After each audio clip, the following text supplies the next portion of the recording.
Welcome back, students. Hope you all are doing well and practicing MySQL. By now we have covered the topics creation of databases and tables, inserting values in tables, query handling with select command with all possible operators. Now let's learn how to modify table structure and data which we have already entered and many other things. First is modify or alter the table structure. We will be working on the same table student of database school.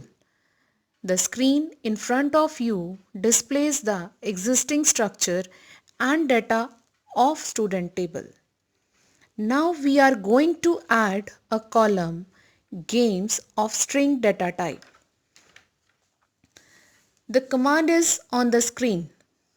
Now check the structure and data by using suitable commands.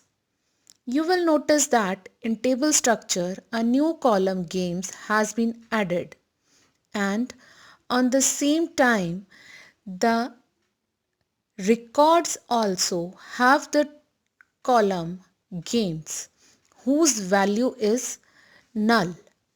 Because this column has been added after entering records, so this column has been allotted value null by default, which we can change with the help of update command.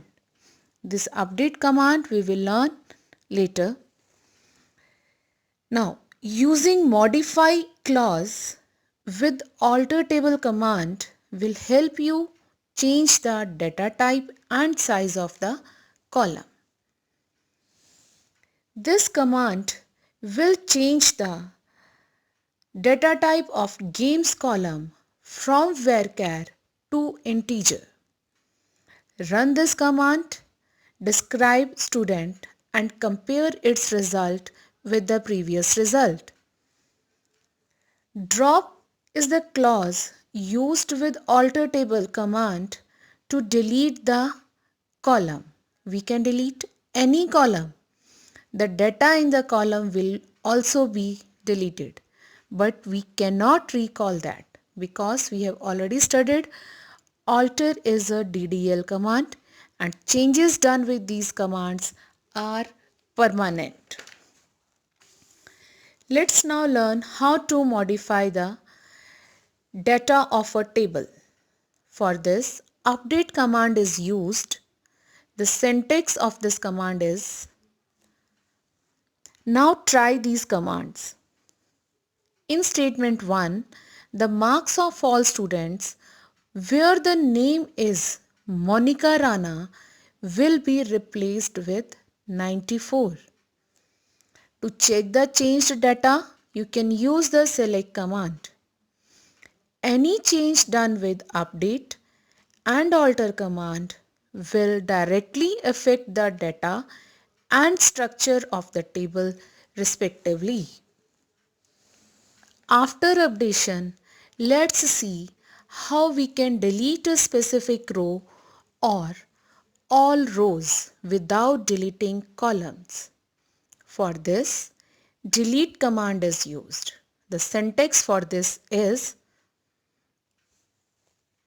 this will delete specific row which satisfies the condition roll number is equal to 14.